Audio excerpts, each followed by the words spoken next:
Graça e paz, bom dia, Deus abençoe a todos. Estamos de volta com o Evangelho de Mateus. Chegamos no capítulo 17, que falará da transfiguração de Jesus, que ocorreu diante de três dos seus discípulos. Especialmente, esses três foram separados pelo próprio Senhor Jesus Cristo para presenciarem esse momento.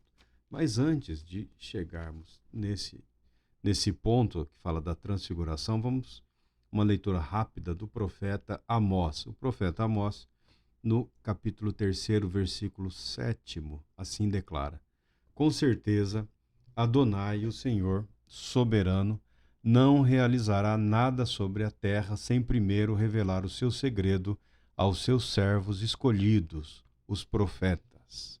Com certeza, eu havia memorizado no passado em outra versão que diz: com certeza, o Senhor Deus não realizará coisa alguma sobre a terra sem antes revelar o seu segredo aos seus servos, os profetas. Não há diferença nenhuma nos textos, o significado é exatamente o mesmo.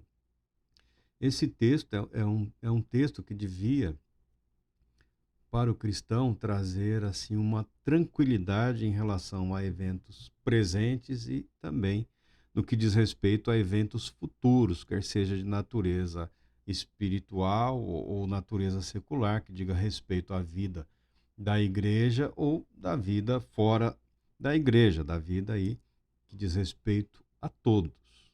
Por quê? Para aqueles que são amados por Deus, os segredos já foram revelados. Isso não significa que a pessoa não precise se dedicar ao estudo, à leitura da Bíblia, né? Comparar a palavra de Deus com a palavra de Deus, observar atentamente os acontecimentos, procurar uma explicação para as coisas que estão ocorrendo e confrontar a realidade com as Escrituras e as Escrituras com a realidade. Mas o fato é que, para aqueles que são amados por Deus, não há segredo da parte de Deus, porque a revelação, a Escritura já está aqui dada a todos. Cabe a nós nos dedicarmos ao estudo e adequarmos as nossas convicções ao que está escrito, ao que está revelado, tá? Esse texto é um texto base que nos leva para outro texto aqui, que é Malaquias. Malaquias é algo que eu tenho, é um livro, é um profeta, né, o mensageiro. Malaquias, o mensageiro, é algo que eu tenho lido e quanto mais você lê, mais você aprende. E a beleza dos escritos do profeta vão atingindo cada vez mais a nossa mente, o nosso espírito, alimentando a nossa vida, a nossa fé. E Malaquias, quando fala da vinda do Senhor, os profetas, quando falam da vinda do Messias, eles têm dificuldade de, de perceber na revelação a eles concedida esse período de preparação, esse período em que há uma grande expectativa, não só dos judeus, mas também dos gentios em relação à vinda, mas é a parousia, a segunda vinda, é o retorno, a vinda para reinar. Os judeus viram com muita beleza esse aspecto do reino de Cristo, do Messias. Eles têm as interpretações nas quais eles se dedicam. Não é nosso trabalho aqui confrontar confrontar o judaísmo com o cristianismo. Isso já foi feito largamente ao longo dos tempos. E também a tarefa de encontrar as similaridades, o ponto focal, a linha, né, que nos une, também é um trabalho já foi realizado. Por isso podemos viver em paz com os judeus, na confiança, na certeza de que no tempo apropriado, no tempo reservado por Deus, a nação de Israel, o povo de Israel, compreenderá que Jesus é o Cristo, o Messias, o ungido, por eles tão aguardado, o mesmo que já veio há mais de 2000 anos, há mais de 2000 anos. Eles têm sérias dúvidas em relação a isso. De tempos em tempos, um grupo ou alguns indivíduos parece compreender e se entregam à fé em Cristo Jesus como o Messias por eles aguardado. O importante para o cristão é saber que, muito embora com características incrivelmente distintas, o Deus dos judeus é o mesmo Deus dos cristãos. É o Deus e Pai de nosso Senhor e Salvador Jesus Cristo. É o Deus a quem Jesus se refere como Pai, tá? Então, há que se ter uma certa cautela no que diz respeito a essa condenação que alguns têm em relação ao judaísmo. As coisas não são assim tão simples, tá bom? Mas não é bem do judaísmo que nós queremos falar. Nós estamos falando de Malaquias, do profeta Malaquias, do mensageiro, da mensagem Malaquias, que diz assim: Todavia, para vós, todos quantos amam reverentemente o meu nome, nascerá o sol de justiça, trazendo cura em suas asas. O texto continua aqui dizendo: E vós havereis de sair saltando de alegria como bezerros soltos no curral. Mas o que me interessa aqui no momento, o que está em relevo aqui na minha mente é: Todavia para vós outros, todos quantos amam reverentemente o meu nome, nascerá o sol de justiça, trazendo cura em suas asas. Todavia, entretanto, Malaquias está falando do dia do Senhor, está falando do dia do juízo. Né? Há uma expectação, uma expectativa no que diz respeito ao juízo. O juízo diz respeito a separar, né? Separar os bons dos maus, né? As ovelhas dos bodes. Você pode interpretar o texto como você quiser, mas diz respeito a uma separação que o Senhor Jesus realizará no que diz respeito a trazer para si, trazer para ele aqueles que a ele pertencem. Então, aqueles que amam a Deus, aqueles que amam reverentemente o Senhor nosso Deus, nascerá o sol de justiça. Essa é uma profecia no que diz respeito à vinda do Messias, o nascimento do Messias, que se cumpre e, em diversas ocasiões, em vários momentos, num crescendo, né? Num movimento de crescimento até que chegará o grande dia em que o nosso Senhor retornará em glória. O sol de justiça nasceu da Virgem Maria, o Verbo se fez carne, então é um aspecto do cumprimento. E agora aqui no Evangelho de Mateus há um outro aspecto, né, reservado a esses três apóstolos aqui. Passado aqui um período, após Jesus predizer a sua morte, né, anunciar aos discípulos, aos apóstolos que ele seria crucificado, que ele sofreria em Jerusalém. Passado cerca de uma semana, Jesus separou Pedro e os irmãos Tiago e João, tá? E levou eles em particular a um alto monte. O comentarista aqui vai falar aqui que é um monte. Eu nem peguei aqui o nome do monte aqui, dá algo em torno de uns 3 quilômetros de altura aqui, o Monte Hermon. O Monte Hermon, que tem uma altitude de 3 quilômetros. Jesus separa esses três, Pedro, Tiago e João, e os leva até o alto do monte. Nessa ocasião, Jesus foi transfigurado diante deles, ou seja, a glória de Cristo Jesus resplandeceu. E nesse exato momento, surgiram os profetas Moisés e Elias. E esses três discípulos podiam ver Elias e Moisés conversando com Jesus. Mas por que Jesus levou esses três discípulos para esse alto monte? Não foi simplesmente para cumprir a profecia. O texto, e na sequência do texto, nós podemos perceber que havia dúvidas, sérias dúvidas no coração dos discípulos. Eles tinham uma série de dificuldades no que diz respeito à interpretação, à compreensão de determinados textos da Bíblia e de como eles estavam se cumprindo ou sendo realizados ou cumpridos por Jesus o Cristo. Jesus o Cristo. E o texto principal que causava dificuldades é o texto que dizia que primeiro viria Elias. Primeiro viria Elias e Elias iria preparar o povo para os caminhos do Senhor. É o próprio Malaquias que declara: eis que eu mesmo vos enviarei o profeta Elias, antes que venha o grande e assustador dia do Senhor. E Elias procurará fazer com que os corações dos pais se retratem perante seus filhos, e os corações dos filhos se convertam aos seus pais. Do contrário, eu virei e castigarei a terra com desgraça. A palavra é desgraça, de desfavor, com destruição. Os rabinos enfatizavam muito esse texto, esta verdade.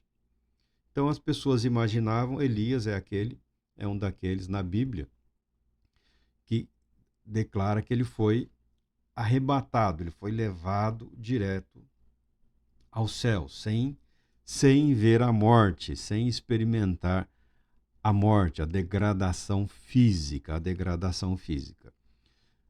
Quando nós lemos os textos lá, o que você tem de forma detalhada não é necessariamente o que aconteceu. É o que Deus concedeu a Eliseu numa visão.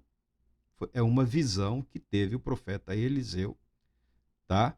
E nessa visão, Eliseu vê uma carruagem, né? Cavalos, uma carruagem que recolhe Elias e num redemoinho ele é levado aos céus. Não vamos entrar nos detalhes da visão de Eliseu no momento, mas você precisa prestar atenção de que trata-se de uma visão.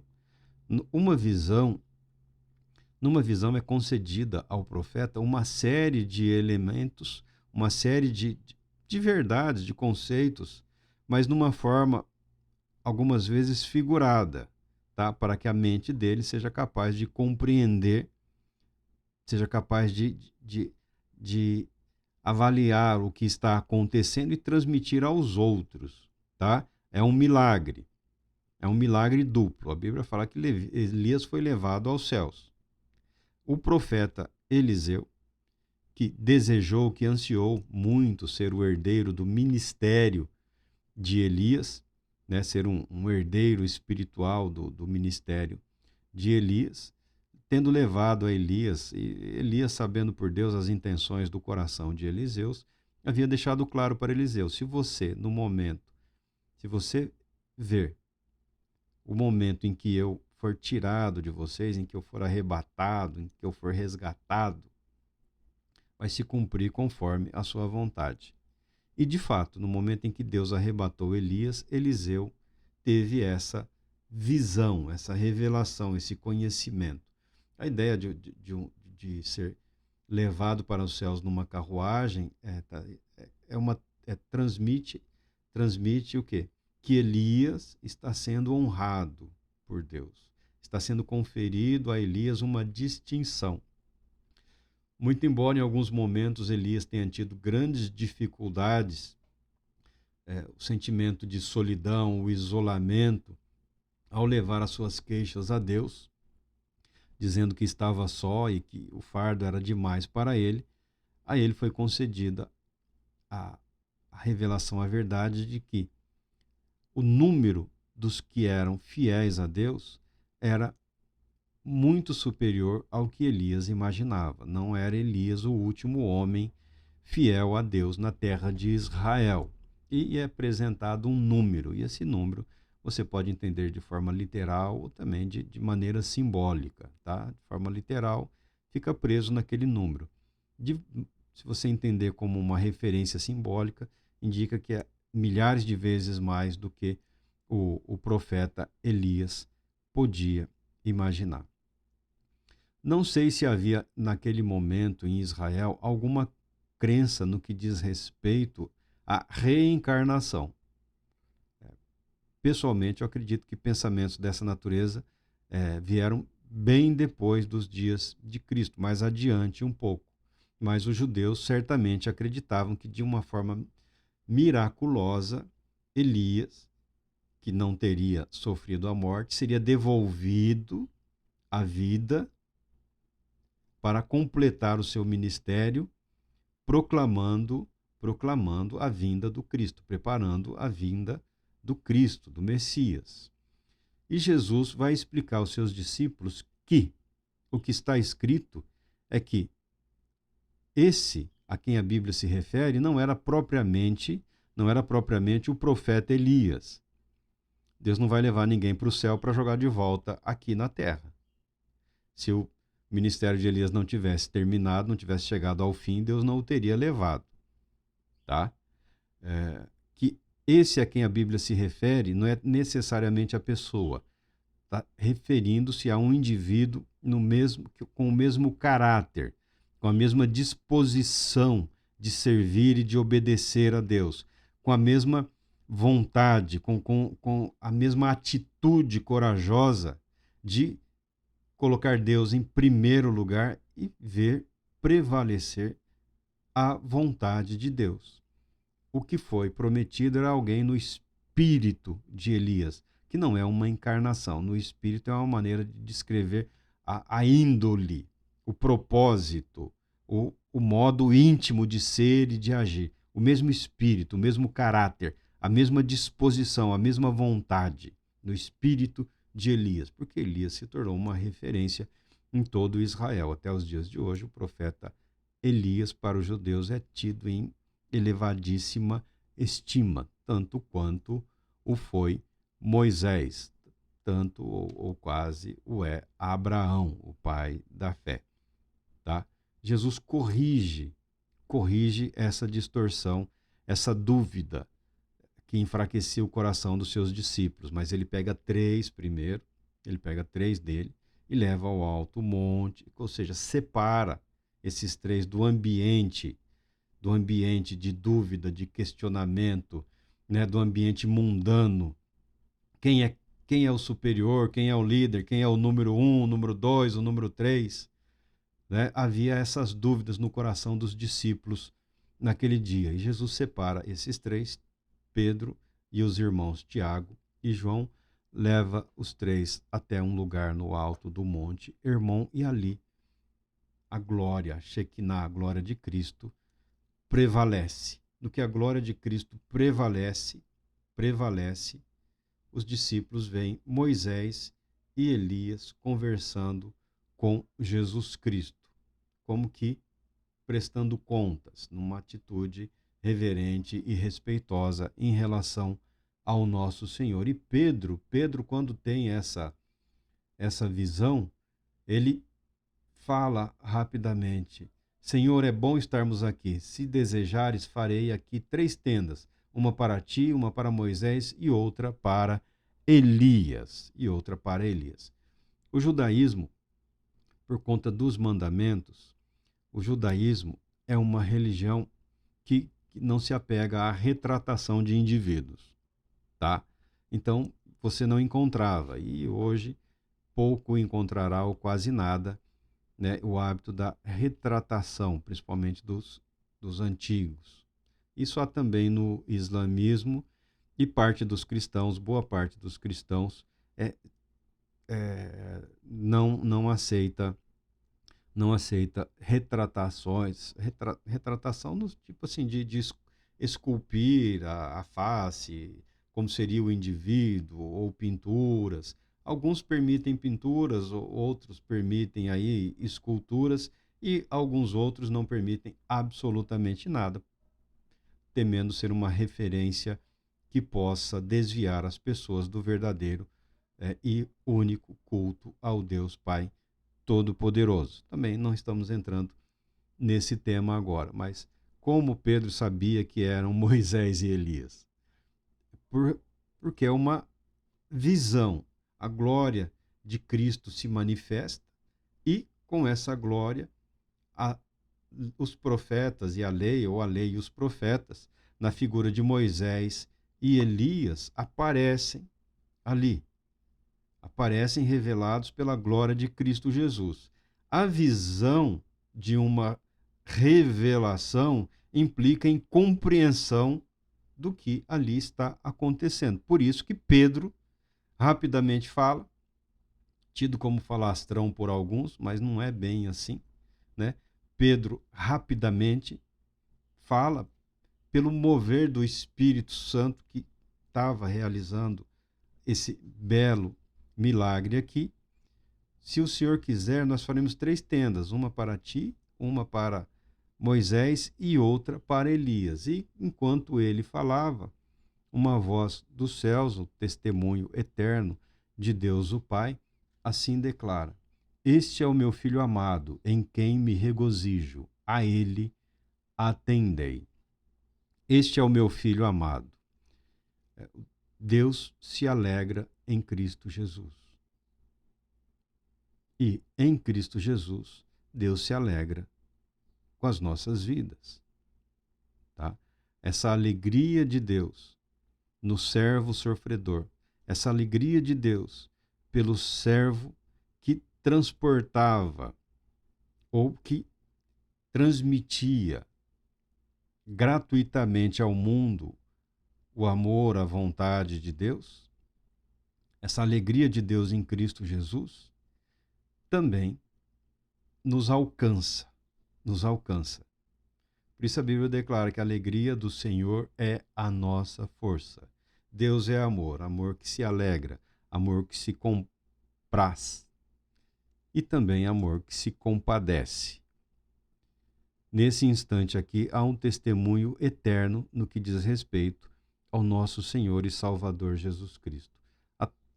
Assustados que ficaram, se jogaram no chão, se prostraram e logo em seguida, Jesus ordena que eles se levantem e os chamem e os chama de volta para descerem do monte. Levantai-vos e não temais.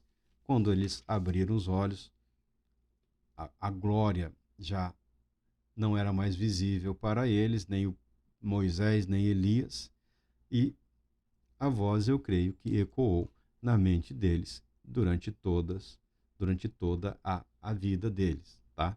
Porque uma revelação dessa magnitude é algo que marca a vida do indivíduo. Então, o coração deles foi sendo limpado, purificado de toda a dúvida, de todo e qualquer questionamento.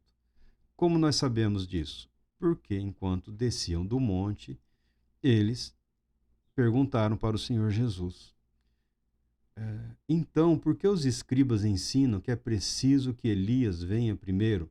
Jesus falou: olha, essa visão que vocês tiveram, não contem a ninguém até que o Filho do Homem. Jesus referia-se muitas vezes a si mesmo como o Filho do Homem, mas Jesus está se referindo a si mesmo, né? Não contem a visão para ninguém até que o Filho do Homem ressuscite dos mortos. Porque que morreria ele já havia anunciado. Agora ele proclama que ressuscitará e demonstra a sua glória, exibe a sua glória, mostra ou revela a sua glória para aqueles 3, para que eles, como colunas, pudessem confortar os demais quando as coisas acontecessem.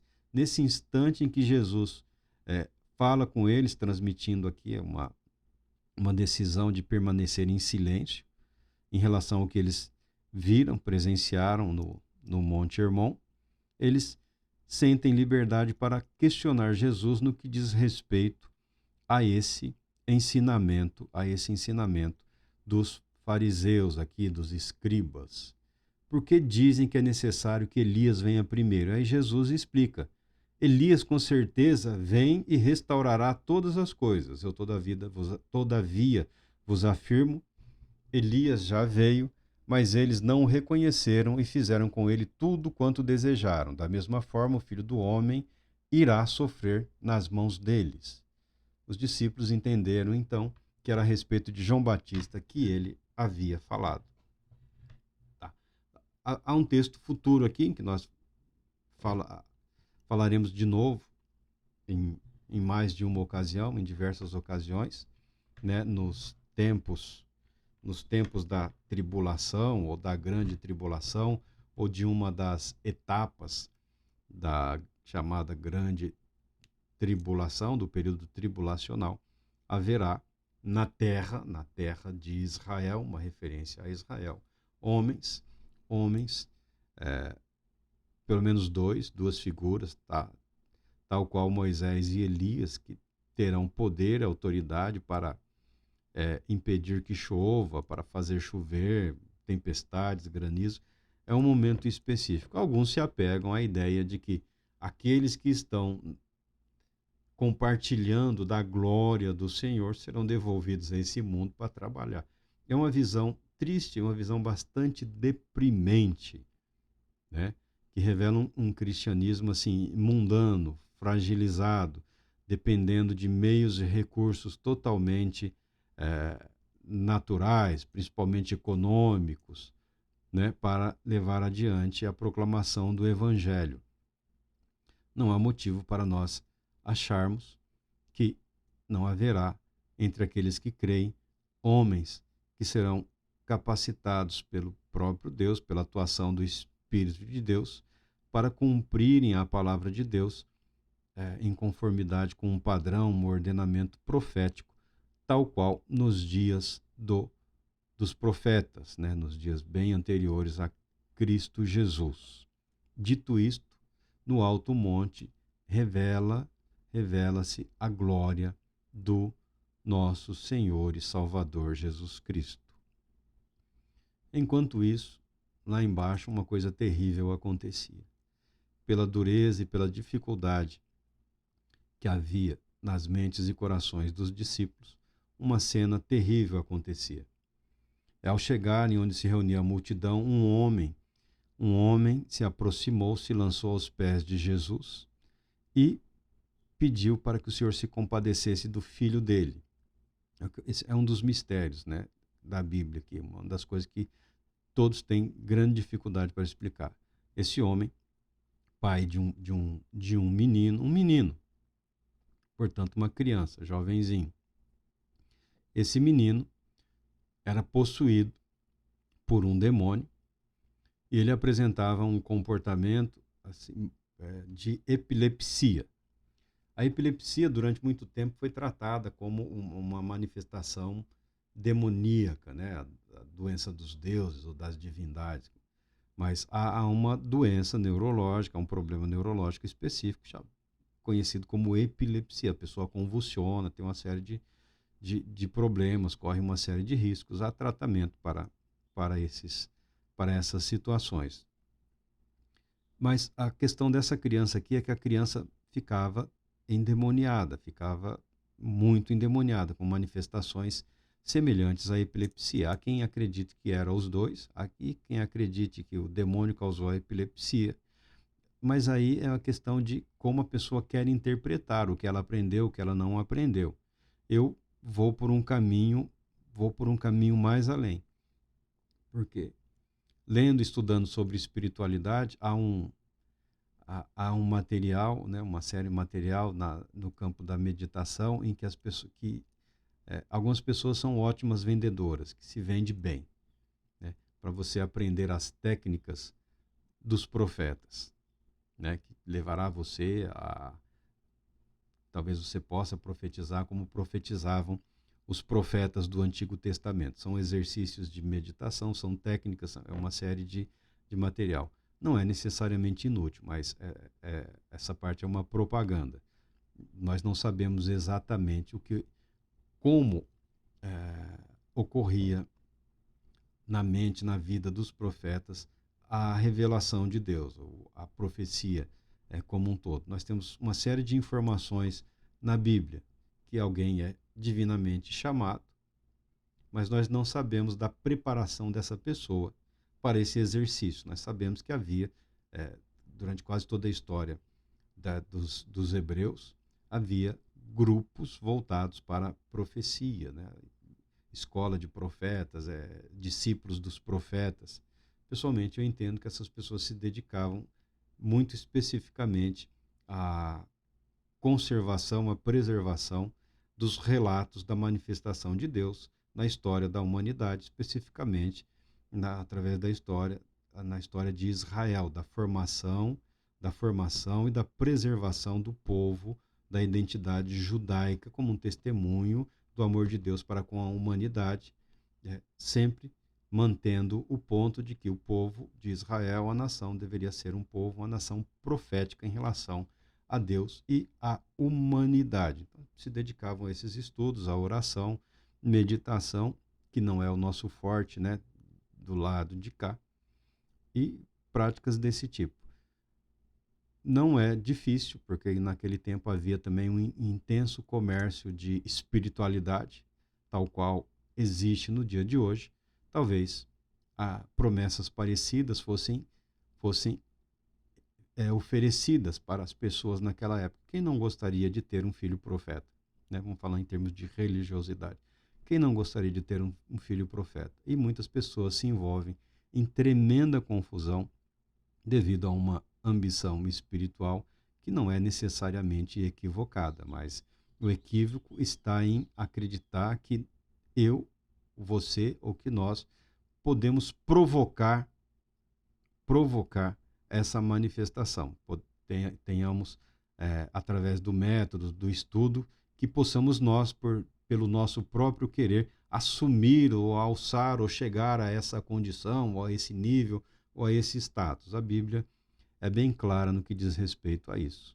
Muito embora declare que todos podem profetizar num nível mais simples, né, no que diz respeito à proclamação do Evangelho, todos podem proclamar o Evangelho, todos podem expressar a sua fé, a sua confiança, e como diz o apóstolo Paulo, todos podem e devem falar daquilo que o Senhor Deus realizou através das suas respectivas vidas, não através da vida dos outros, da sua própria vida, tá? Mas eu pego nesse caminho aí, talvez os pais querendo introduzir os filhos num ambiente de espiritualidade, ou que o tempo era propício para a revelação, para a manifestação do Messias. Isso era de conhecimento de muitos em Israel. Alguns desdenhavam, outros abusavam dessa mente, desse pensamento aí que estava com muito do povo. Falsos profetas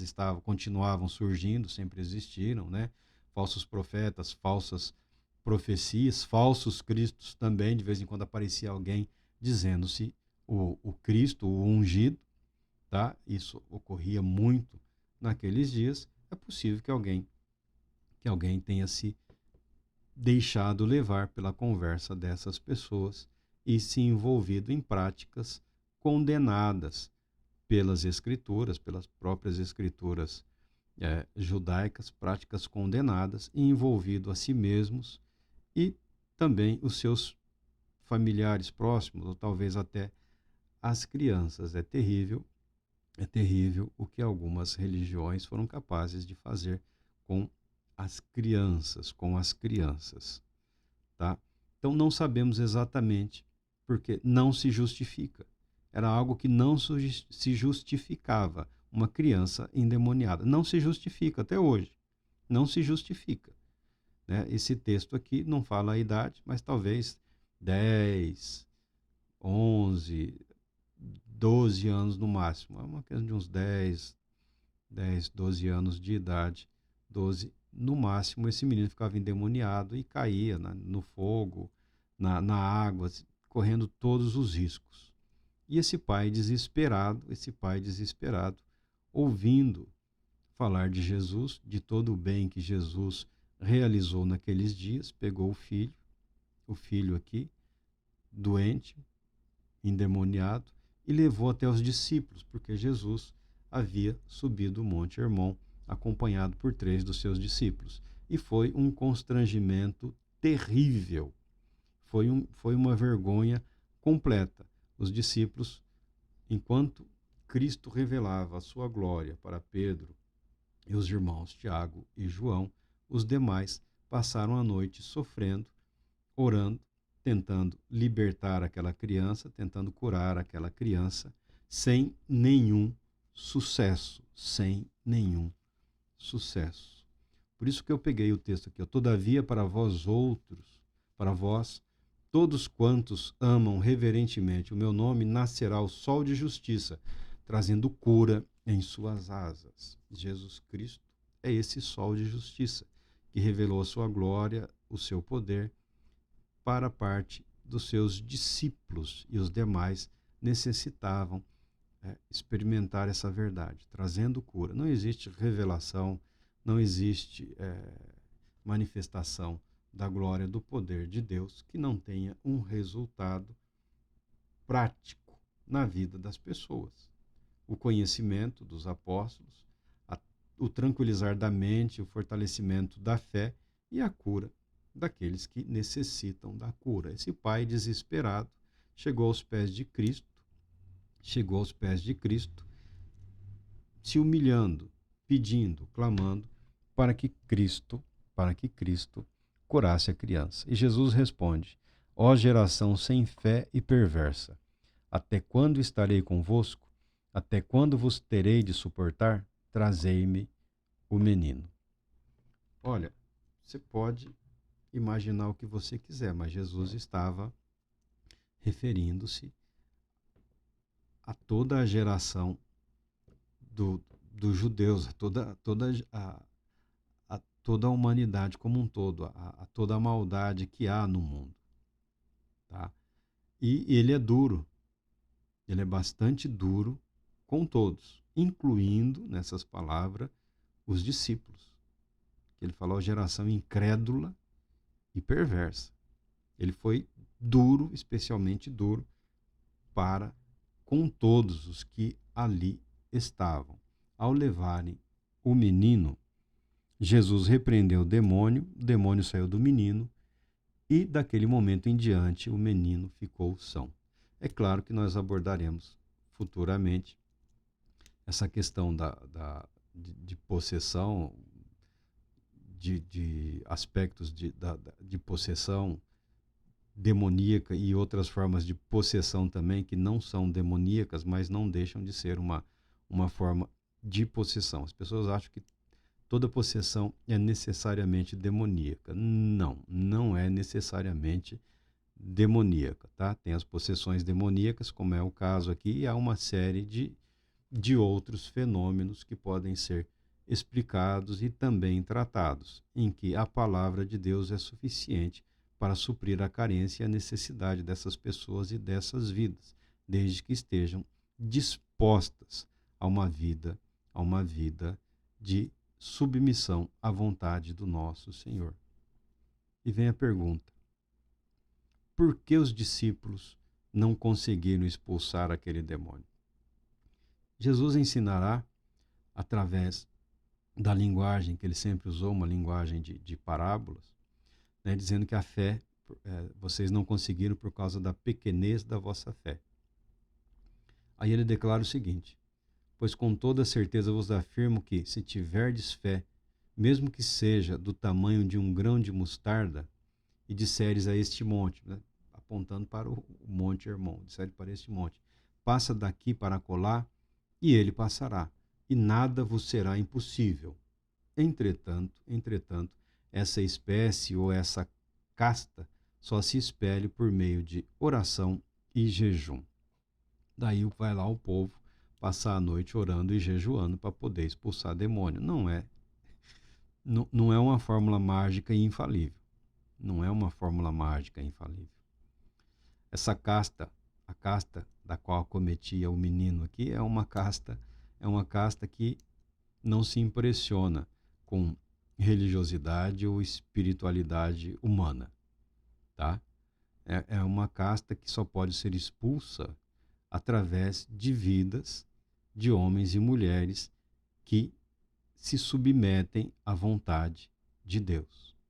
Aí o restante do texto aqui vai mostrar depois, nos capítulos seguintes, que os discípulos, pelo menos tirando aqueles três, os demais que ficaram ali com as multidões, os outros 9, havia uma inquietação muito grande no coração deles sobre quem deles era o maior, ou mais importante, ou mais espiritual, né? Quem expulsou mais demônios, quem curou mais leprosos, quem essas coisas tolas você pode até imaginar que não existe, mas existe muito no meio cristão, né? Uma arrogância, uma presunção é, medonhas. Daí o fracasso dos discípulos, daí o fracasso de muitas pessoas no que diz respeito a, a não conseguir enfrentar ou confrontar com a autoridade devida